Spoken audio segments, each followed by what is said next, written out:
The Morse code for today is DAPP.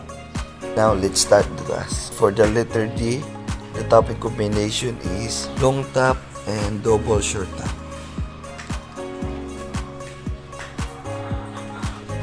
And for the letter A, short tap and long tap.